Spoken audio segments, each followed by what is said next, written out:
Hi అండి. అందరికీ నమస్తే. నేను మీ శ్రీకృష్ణ తులసి. అందరూ ఎలా ఉన్నారండి? బాగున్నారా? మేము కూడా చాలా బాగున్నాం. ఎప్పుడు చేసే వంట వార్పు కాకుండా ఈరోజు ఒక మంచి వీడియోతో మీ ముందుకు వచ్చాను. ప్రతి ఒక్కరికి ఉపయోగపడిద్ది అనమాట. ముఖ్యంగా కొత్తగా టైలరింగ్ నేర్చుకునే వాళ్ళకి లేదా సింపుల్ శారీస్కి ఇలా సింపుల్ మోడల్ పెట్టించుకోవాలి అనుకునే వాళ్ళకి ఇంకా బాగా యూజ్ అవుద్ది అనమాట. నేను ఎలా చేస్తాను ఏంటి అనేది చూపించే ముందు ఫస్ట్ అయితే ఈ క్లాత్ బ్లౌజ్కి మ్యాచ్ అయ్యే క్లాత్, పట్టు క్లాత్ 30 పాయింట్లు తీసుకున్నాను. సేమ్ అదే కలరు ఒక దారపుండ, దానికి కావాల్సిన బాల్స్, మనకి తరమరాల్లో కలుపుతారు కదా ఆ బాల్స్ అనమాట. వీటిని అన్ని రకాల సైజులు ఉంటాయి. మనం తీసుకునేటప్పుడు ఒకే సైజులో బాల్స్ అయితే తీసుకోవాలి. ఇంక ఇవైతే నేను ఫస్ట్ ఒకే సైజు తీసి పక్కన పెట్టుకున్నాను. ఇంక ఈ క్లాత్ ఎలా కట్ చేసుకోవాలి ఏంటి అనేది చూపించుతాను.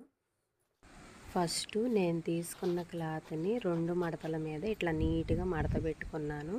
ఒకసారి ఇట్లా సరి చేసుకున్నాం అనుకోండి, ముడతలు ఏమీ లేకుండా నీట్గా ఉంటుంది అన్నమాట. తర్వాత 1.5 ఇంచుల పొడవు, అలాగే 1.5 ఇంచుల వెడల్పు. అంటే మనం ముక్కలు కట్ చేసిన తర్వాత ఎటు చూసినా కూడా 1.5 ఉండేటట్టు అనమాట. 4 పలకలుగా చతురస్రాకారంలో ఉంటుంది అన్నమాట ముక్కలు కట్ చేసిన తర్వాత. ఇంకెలా టిక్కులు పెట్టుకొని కట్ చేసుకున్నాం అనుకోండి, అన్నీ ఒకే సైజులో వస్తాయి. నాకైతే అలవాటేనండి. ఇంకా మనకి కొత్త వాళ్ళకి అర్థం అవటం కోసం మనం ఏదన్నా చెప్పాము అంటే వివరంగా చెప్తే వాళ్ళకు కూడా ఈజీగా ఉంటుంది అన్న ఉద్దేశంతో ఇట్లా టిక్కులు పెట్టి కట్ చేస్తున్నాను. ఇంకా మనకి ఎన్ని ముక్కలు పడతాయో అన్నీ కట్ చేసుకోవటమే. ఇంక ఇవన్నీ కట్ చేసుకున్న తర్వాత మనం ఇట్లా అడ్డంగా కూడా టిక్కులు పెట్టాం కదా, ఫస్ట్ అయితే పొడవుగా కట్ చేసి ఇట్లా అడ్డంగా గీతలు గీసుకున్నాం కదా, అవి కూడా కట్ చేసుకుంటే ఇదిగోండి మనకి ముక్కలన్నీ రెడీ అయిపోయినాయి. ఇంకా వీటిని ఎలా చేయాలో చూపించుతాను. దగ్గరగా చూపించుతాను చూడండి. బాల్ మధ్యలో పెట్టి ఇలా సేమ్ అదే కలర్ దారం తీసుకున్నాం అనుకోండి, చక్కగా కనిపించకుండా నీట్గా ఉంటుంది అన్నమాట. చూడండి, మనం ఇట్లా దారం చుట్టుకునేటప్పుడు బిర్రుగా చుట్టుకున్నాం అనుకోండి, క్లాత్ కూడా తిత్తులు లేకుండా పెట్టుకునేటప్పుడు మడతలు పడకుండా నీట్గా పెట్టుకుంటే రౌండ్గా వస్తుంది అన్నమాట, ఎగుడు దిగుడు లేకుండా. ఇదిగోండి సేమ్ ఇంతే అన్నీ. ఓకేనా అండి? ఇదిగోండి రెడీ చేసుకున్నాక ఇలా ఉంటుంది అన్నమాట. మనం కట్ చేసుకున్న క్లాత్ మధ్యలో బాల్ పెట్టి దాన్ని మడిచి చుట్టూతా దారం చుట్టి ఒక ముడేసాం అనుకోండి, బిర్రుగా వేస్తే రౌండ్గా వచ్చిద్ది అనమాట. ఇంకా మొత్తం అలాగే రెడీ చేసుకోవాలి. అవి రెడీ చేసుకున్న తర్వాత మనకి ఎంత క్లాత్ అయితే ఎక్స్ట్రా కావాలో దాన్ని అట్టిపెట్టి మిగతా క్లాత్ని కట్ చేసుకోవాలి. ఇట్లా మొత్తం కట్ చేసుకొని పక్కన పెట్టేసుకొని మనం బ్లౌజ్కి కుట్టుకోవటమే. చాలా సింపుల్ అండి, చాలా ఈజీ కూడా. కుట్టేటప్పుడు కూడా నేను ఒక మంచి టిప్ చెప్తాను, కొత్తగా నేర్చుకునే వాళ్ళకి బాగా ఉపయోగపడిద్ది అనమాట. ఇట్లా రెడీ చేయటము కుట్టడం చూపించుతారు కానీ టిప్స్ అయితే చెప్పరు. ఫస్ట్ అయితే నేను ఇట్లా ఎడం చేతి వైపు వదిలేసి షోల్డర్ దగ్గర నుంచి మొదలు పెడుతున్నానండి. ఇవి బాల్స్ కుట్టేటప్పుడు ఎప్పుడైనా సరే బాల్ని కొంచెం నొక్కి పెట్టి మనం స్టిచ్ చేసేటప్పుడు నొక్కి పెట్టామనుకోండి, మనకి బాల్స్ పక్కకు పోకుండా కుట్టు పక్కన పడకుండా చక్కగా స్ట్రైట్గా పడిద్ది అనమాట. ఇదైతే ఎవరు చెప్పరు, నేనైతే చెప్తున్నాను. కొత్తగా నేర్చుకునే వాళ్ళకి యూజ్ అవుద్ది అన్న ఉద్దేశంతో. అందుకే మనకి బాల్స్ కుట్టేటప్పుడు చాలామంది పక్కకు పోతున్నాయి, నీట్గా రాలేదు అని అంటారు. దానికైతే ఇదే కారణం అన్నమాట. బాల్ని కొంచెం నొక్కి పెట్టామంటే కుట్టు కరెక్ట్గా స్ట్రైట్గా పడిద్ది అన్నమాట. తర్వాత మనకి నీట్గా కూడా ఉంటుంది.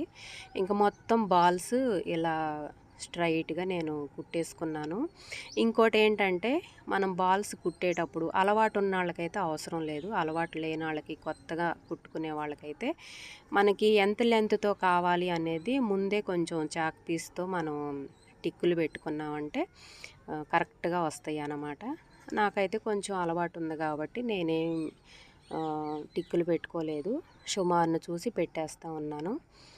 కొత్తగా అలవాటు లేని వాళ్ళకైతే టిక్కులు పెట్టుకొని కుట్టుకోండి. అప్పుడు నీట్గా వచ్చింది, చూడటానికి బాగుంటుంది. ఒకే లెంత్తో కరెక్ట్గా కూడా వస్తాయి అన్నమాట. మనం చిన్న చిన్న టిప్స్ ఫాలో అయ్యాము అంటే కొత్త వాళ్ళు, పాత వాళ్ళు అని ఏమి ఉండదండి. కొంచెం స్లోగా నీట్గా మనం కుట్టాము అంటే ఎవరు కుట్టినా కూడా బాగుంటుంది అన్నమాట. కొన్ని టిప్స్ తెలుసుకుంటే చాలు, ఎవరు కుట్టినా కూడా బాగుంటుంది. ఇంక ఈ బాల్స్ అన్నీ కుట్టేసిన తర్వాత మనకి ఇక్కడ ఎక్స్ట్రా క్లాత్ ఉంది కదా, అది కూడా కట్ చేసుకోవాలి. మొత్తం కట్ చేసుకొని ఇంకా మనకి మెడ పీస్ వేసుకోవటమే. ఇంక ఈ బ్లౌజ్ అయితే నాదేనండి. ఈ బ్లౌజ్కి ఒక ప్రత్యేకత ఉందన్నమాట. ఈ శారీ కట్టుకున్నప్పుడు ఖచ్చితంగా మీతో షేర్ చేసుకుంటాను. ఇంకో హ్యాపీగా అనిపించిన విషయం ఏంటంటే ఈరోజు మా వారే ఈ వీడియో తీస్తున్నారు. ఎప్పుడు అడిగినా కూడా ఆయన పనుల హడావిడిలో ఆయన ఉంటే ఆ వీడియో నువ్వే తీసుకో అంటూ ఉంటారనమాట. ఈరోజు మరి ఏ మూడ్లో ఉన్నారో వాకింగ్కి వెళ్ళటం మానేసి మరి నేను అడగంగానే వీడియో తీయటానికి ఒప్పుకున్నారు. చాలా హ్యాపీగా అనిపించింది. ఇదనమాట. ఇక్కడ కూడా మనం వేసుకునేటప్పుడు కొంచెం స్లోగా, హడావిడి లేకుండా స్లోగా వేసుకోవాలండి. ఎందుకంటే మనం ఎంత కట్ చేసినా కూడా సైడ్న ముక్కలు ఉంటాయి కదా బాల్స్కి సైడ్న, అవి ఒక్కోసారి ఏంటంటే సైడ్కి వచ్చేస్తూ ఉంటాయి అన్నమాట. చూసి నిదానంగా వేసుకొని ఇంకా వెనకమాల బ్యాక్ సైడు ఎక్స్ట్రా క్లాత్ ఉంటుంది కదా, దాన్ని మడిచి ఇలా కుట్టేసుకుంటున్నాను. ఇంకా దీనికైతే మనం చేతి పని ఏం చేయవసరం లేదనమాట. చూడండి, ఇది మొత్తం అయిపోయిన తర్వాత చూపించుతాను లుక్ ఎలా ఉందో చూడండి. చాలా నీట్గా ఉంటుందండి. మనం కొంచెం స్లోగా నీట్గా కుట్టుకున్నాము అంటే ఏదైనా సరే నీట్గా వస్తుంది. చూడండి, మొత్తం ఒకే లెంత్తో వచ్చినాయి. చూడటానికి ఎంత బాగుందో. ఫైనల్గా బ్లౌజ్ అయితే రెడీ అయింది. చూడండి, హ్యాండ్స్కి అలాగే నెక్కి వేసాను. దగ్గరగా చూపిస్తాను చూడండి, మొత్తం ఒకే లెంత్తో వచ్చినాయి. ఇవి కూడా బాల్స్ కూడా ఒకే సైజులో ఉన్నాయి. ఎంత నీట్గా వచ్చిందో చూడండి. ఇదనమాట బ్లౌజ్ అయితే సింపుల్గా ఇలా రెడీ చేశాను. అయితే కొత్తగా నేర్చుకునే వాళ్ళకి ఈ వీడియో ఎంతో కొంత యూజ్ అవుతుంది అన్న ఉద్దేశంతో ఈ వీడియో తీశాను అనమాట. మన ఛానల్లో ఇక మీదట కుకింగ్ వీడియోస్, నా లైఫ్ స్టైల్తో పాటు స్టిచ్చింగ్ వీడియోస్ కూడా అప్పుడప్పుడు పెడతా ఉంటాను. వీడియో నచ్చితే లైక్ చేయండి. ఇదండి ఈరోజు వీడియో. మరో వీడియోతో మళ్ళీ కలుద్దాం. మన ఛానల్ని ఎవరైనా ఫస్ట్ టైం చూస్తుంటే ప్లీజ్ లైక్ చేయండి, షేర్ చేయండి, సబ్స్క్రైబ్ చేయండి. అలాగే ఈ వీడియో ఎలా ఉందో కామెంట్ బాక్స్లో కామెంట్ చేయండి. బ్లౌజు నేను కుట్టే విధానం ఎంతవరకు అర్థమైంది అనేది కూడా కామెంట్ బాక్స్లో కామెంట్ చేయండి. ఓకేనా అండి? మరో వీడియోతో మళ్ళీ కలుద్దాం. బాయ్ అండి.